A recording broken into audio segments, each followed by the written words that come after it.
Hello दोस्तों, उम्मीद करता हूँ कि आप लोग बहुत अच्छे होंगे।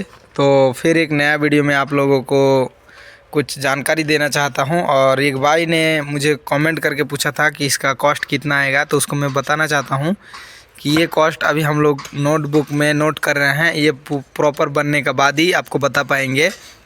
दूसरा बात, एक भाई ने बताया था कि यहाँ से यहाँ तक जो केज का जगह है ये कैसे डिसाइड करते हो। तो मेरे जस्ट बगल में है एक चिक्स का साइड है, तो मैं आपको मेन पर्पस समझाता हूँ इसका। जो ये मिडिल वाला पीस है, ये वाला बीच वाला, ये जो मिडिल है, जिसको ये पार्टीशन करता है, भाग करता है, इसको पार्टीशन करता है ये वाला। तो पार्टीशन, इसके लिए इसे नाम पड़ गया है पार्टीशन। तो इसका पार्टीशन का साइज़ किसी 13 इंची होता है, 14 इंची होता है, 15 इंची होता है, कहीं पे 12 इंची भी होता है। 4 बेड का होता है तो 12 इंची होता है। ऐसे 14 इंची का डिफरेंट रखा जाता है। मतलब हम लोग अगर नया से कंस्ट्रक्शन बनाते हैं तो 14 इंची का हिसाब जोड़ते हैं। तो 14 इंची का हिसाब से इसका प्लेटफार्म नीचे वाला बीच वाला हिस्सा तैयार होता है। और जो अंडा देने वाला होता है वो 7 इंची होता है। 7 इंची में आपको 4 इंची इधर लेना है, 4 इंची उधर लेना है, बाकी 3 इंची एक्स्ट्रा रहेगा। तो 14 इंची का हिसाब से अगर आपका 4 बॉक्स है तो 4 का हिसाब से 4 14 जितना हो रहा है उतना करना है, और 4 इंच एक्स्ट्रा लेना है। और अगर 6 है तो 6 14 जितना हो रहा है प्लस 4 दोनों तरफ एक्स्ट्रा लेना है। ऐसे इसका ये वाला बीच वाला स्लैब एडजस्ट किया जाता है, मैनेज किया जाता है। और दूसरा जो प्लेटफार्म है, इसको प्लेटफार्म बोलते हैं, जिसमें चलते हैं, अंडा उंडा रखाता है, बोरा रखाता है। इस बार ये वाला डिसाइड करते हैं। जैसे कि आपका साइड का चौड़ाई करना है। देखिए, केज का जगह आप ज़्यादा नहीं कर सकते, केज का उतना ही करना पड़ेगा जितना में आपको केज लगाना हो। लेकिन आप इसमें कम भी कर सकते हैं, ज़्यादा भी कर सकते हैं, इसमें कोई वो नहीं है। आप कम करिएगा तो आपका ज़्यादा साइड में गर्मी पैदा होगा, आने जाने में दिक्कत होगा।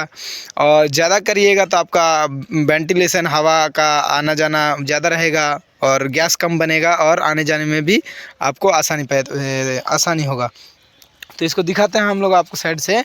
ये जो लोहे का पिलर देख रहे हैं, ये पूरा 20 फीट का लेंथ आता है। तो आप 20 फीट का हिसाब से आप अगर बोलेगा कि हमको 8 फीट करना है, 7 फीट करना है, तो उसको देखो, बीम से चलने वाला से कम आपको 8 फीट से ज़्यादा ऊंचा रखना है। तो 2 फीट मेरा बचा, और 2 फीट में आप चाहे तो ये वाला जो बीम दिए हम लोग 10 बाई 10 इंची का बीम दिए हैं, तो 10 बाई 10 नहीं देके 6 बाई 10 दे सकते हैं। 6 बाई 10 दीजिए, और बाकी जितना लोहा बच रहा है ये वाला पिलर का लोहा आप ज़मीन में गाड़ दीजिए पाइलिंग के थ्रू।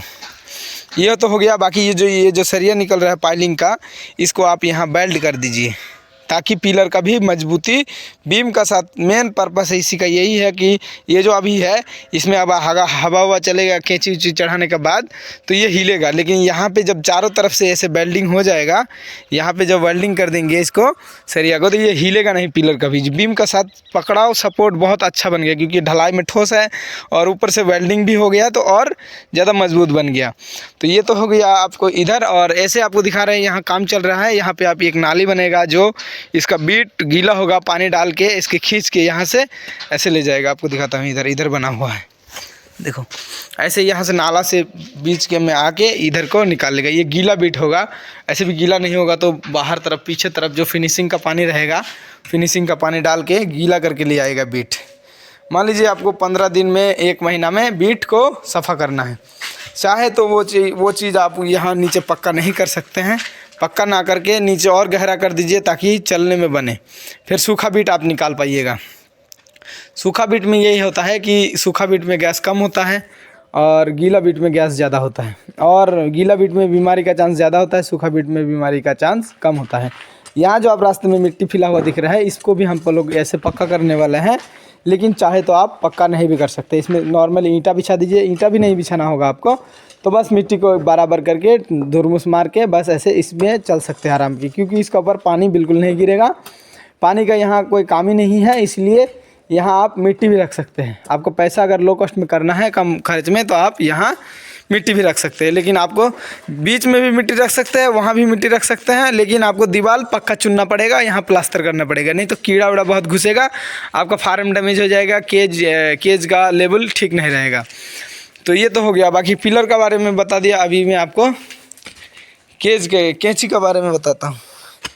चलिए, हमारा कैंची भी बन रहा है तो आपको दिखा सकेंगे कि कैंची किस हिसाब से बन रहा है। देखो, साइड का चौड़ाई है 48 फीट, तो जो केज का कैंची है 48 फीट बनेगा। उसका ढाल बनेगा 4 से 5 फीट आप जैसे दे सकते हैं, चाहे तो 6 फीट दे सकते हैं कैंची का ढाल।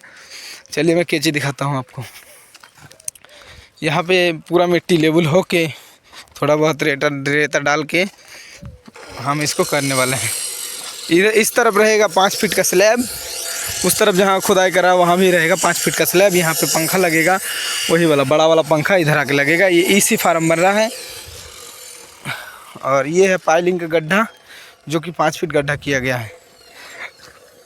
देख सकते हैं ये कैंची का लोहा है, पर्नल है, अभी करकट भी आने वाला है, तो इससे कैंची बनता है। देखिए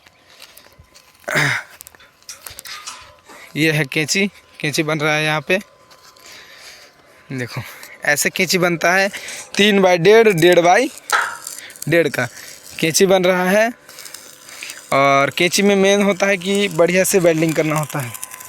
अब जितना बढ़िया वेल्डिंग करिएगा कैंची का लाइफ उतना ही ज़्यादा अच्छा रहेगा, और इसका काम करने का भी। अभी एक बार बंद है नहीं तो मोटा कुछ नहीं कि मेरे पास नहीं है चाबी। तो ये कैंची बन रहा है, देख सकते हैं एकदम बढ़िया कैंची बन रहा है, ठीक ठाक है। देखिए यहाँ पे कुछ ऐसे कैंची बन रहा है। तो हमारा काम वहाँ भी स्टार्ट है, यहाँ भी स्टार्ट है, कैंची भी बन रहा है। और ये वेल्डिंग मशीन बहुत ही छोटा वेल्डिंग मशीन है, लेकिन डबल फिश का है। मुझे बहुत पसंद लगता है छोटा बढ़िया चीज़ जो मजबूत होता है, बिल्कुल मेरा ही तरह, देखने में छोटा लेकिन काम में बड़ा। ये तो मजाक किया मैं, बड़ा छोटा से कोई मतलब नहीं होता है, जिसको काम का एक्सपीरियंस है वही काम कर पाता है। तो आई होप आपको ये जानकारी बहुत अच्छा लगा होगा और आपका इन्फॉर्मेटिव लगा होगा। तो आपको अगर ये जानकारी अच्छा लगा होगा, इन्फॉर्मेशन वाला लगा होगा, तो आप वीडियो को प्लीज़ लाइक कर दीजिए। और यहाँ तक आ भी गए हैं तो हमारे चैनल को सब्सक्राइब कर दीजिए ऐसे और जानकारी के लिए। और अगर आप फार्म बनवाना चाहते हैं या फिर मुझसे डायरेक्ट कॉन्ट्रैक्ट पे बात करना चाहते हैं, तो आप मेरा डिस्क्रिप्शन पे दिया हुआ नंबर पे कॉल कर सकते हैं। तब तक के लिए जय हिंद, जय भारत।